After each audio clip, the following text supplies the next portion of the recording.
আজ থেকে 100 বছর পর ক্যালেন্ডারের পাতায় যখন 2120 সাল, আমাদের প্রায় প্রত্যেকের দেহ তখন মাটির নিচে, অস্তিত্ব তখন রুহের জগতে।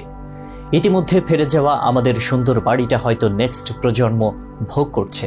পছন্দের কাপড়গুলো ব্যাকডেটেড হয়ে গেছে, শখের গাড়িটি হয়তো অন্য কেউ চালাচ্ছেন, আর আমায় খুব কম জনই স্মরণ রেখেছে।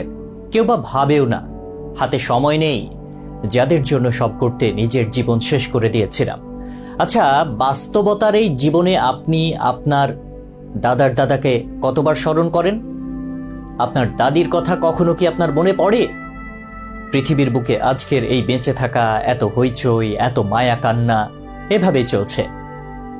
গত হওয়া অসংখ্য প্রজন্মকে টপকে আমরা এই জীবন লাভ করেছি, তেমনিভাবে আগামীতে অসংখ্য প্রজন্মের ভিড়ে হারিয়ে যাবে এই জীবন।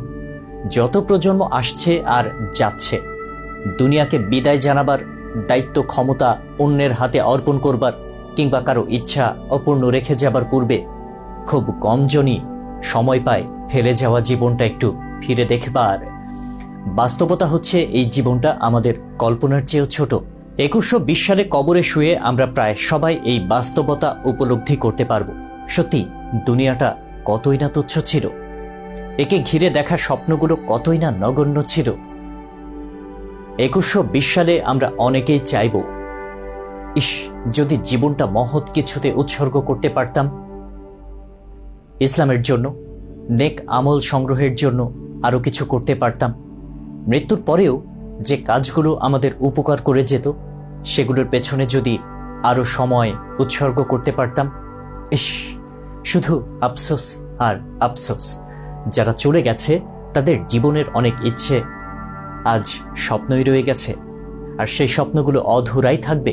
হয়তো একটা দিন বেঁচে থাকতে পারলেও ছোঁয়া হতো স্বপ্নটা, বলা হতো না বলা মনের কথাটা। বাস্তবতা কি জানেন? বাস্তবতা হচ্ছে এই জীবনটা আমাদের কল্পনার চেয়েও অনেক ছোট।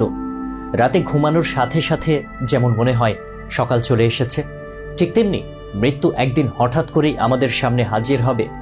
আপনি না বলতে পারবেন না আমরা বেঁচে আছি, নিঃশ্বাস নিচ্ছি, এটি যেমন সত্য, তেমনি হঠাৎ একদিন আমাদের নিঃশ্বাস বন্ধ হয়ে যাবে, কথা বলার শক্তিটুকু থাকবে না, পাড়ি জমাতে হবে পরপারে।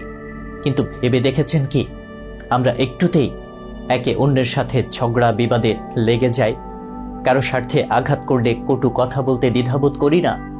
ক্ষণস্থায়ী এই জীবনে অহংকার কিংবা নাশকতা কোনোটাই শোভা পায় না, কারণ এই পৃথিবীতে যা কিছু আছে তা আমার কিংবা আপনার নয়।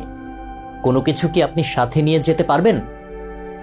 শূন্য হাতে এলাম আর শূন্য হাতেই ফিরে যেতে হবে নতুন জগতে। 2122 সালে কবরে শুয়ে আমরা সবাই এই বাস্তবতা উপলব্ধি করতে পারব। সত্যি দুনিয়াটা কতই না তুচ্ছ, কিন্তু একে ঘিরেই আমরা দেখি কত বড় বড় স্বপ্ন।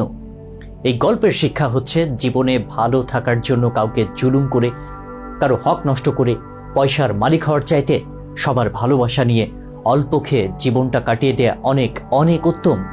কারণ জীবন এতটাই নগণ্য যার কোনো গ্যারান্টি নেই। মৃত্যুর পর মানুষের মনে থাকার চেয়ে বড় কোনো অর্জন আর কি হতে পারে? হাতে যতটুকু সময় আছে মানুষকে ভালোবাসুন, সাহায্যের হাতটা বাড়িয়ে দিন।